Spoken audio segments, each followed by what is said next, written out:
anything against Sunday Igboho until he made that statement that anybody who's not supporting Tinubu cannot campaign in Yoruba. That's where, for me, he crossed the line. And he and I have spoken. He sent me a message that he didn't mean it that way. So anybody in this country that can help fix the country, as long as they're not committing crime, we're in support of that. When we were students, we formed vigilantes against cultists. When we were students, we formed vigilantes against DSS who infiltrated that were trying to fix the police. So we're the ones. I'm one of the people that started OPC.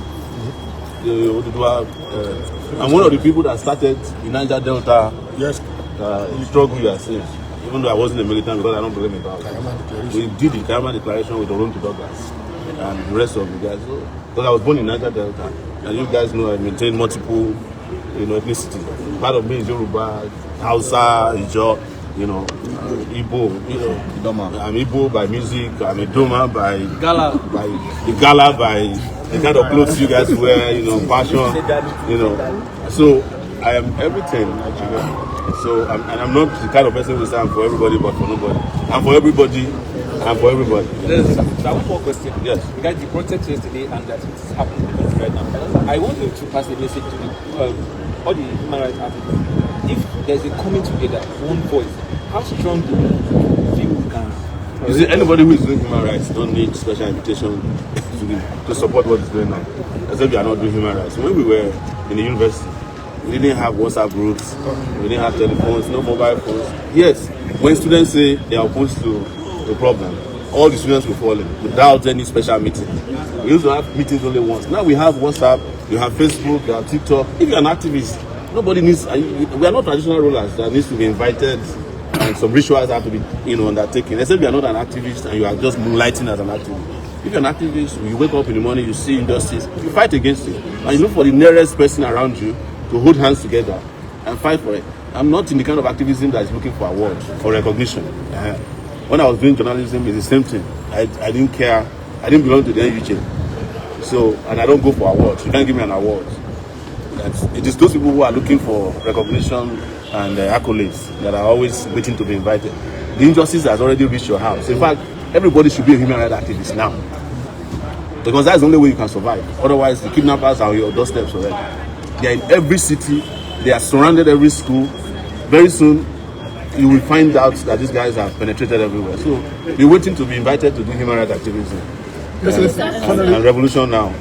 If tomorrow this country will hand over to you from Eagle Square, what is your first priority? The first priority, you see that in there? It will not be transporting anybody again, but it will transport the first set of people to Kuje prison. You know them. Tinubu them. No, but on the serious note, I've always said that sending people to prison is not public policy for serious leaders. It's a distraction. What we come for is justice. And when I mean justice, it's first and foremost to restore progress and prosperity to this country. And I always said it's not a matter of what's the first thing you do, it's what are you doing all together. Because start growing electricity on the first day. We are fighting to ensure that this security problem is resolved immediately, using technology, using medium and long term, whatever strategy we can use. We are going to start funding education on the first day. We are going to start funding healthcare. We are fixing our roads starting from the first day. We are not going to see me on in fact, if anybody puts a newspaper advert celebrating my 100 days in office, I'll find the person, hunt the person down, and make sure that you never do that nonsense again.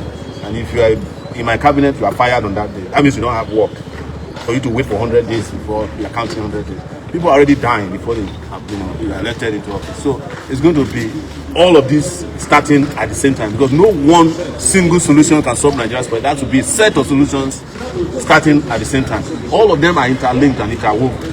Your security is interwoven with economic development, it's interwoven with education, it's interwoven with generation of electricity, it's interwoven with agriculture and food security, it's interwoven with healthcare, it's interwoven with tourism. Because without security, you can't have tourist centers. You can't have, even the technology we are talking about will not work as long as there's insecurity. This insecurity started first by taking down churches, and then they started taking down telecom infrastructures so that people cannot communicate. So they go after everything, and now it's gone round, and they are taking down mosques as well. Because that's the goal. It was about taking over this country and making sure that it doesn't work for us. But the most interesting thing and important thing is for you to know that the people who are doing it are in government.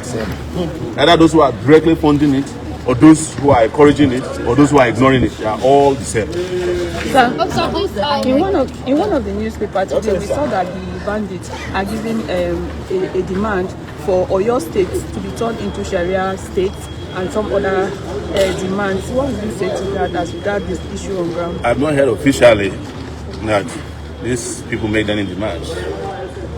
There's a lot of rumors. And you know, this do-nothing government can even manufacture demands so that they will scare you from, you know, expecting the kids who are under siege or in kidnappers' den. A serious government will not be transmitting demands.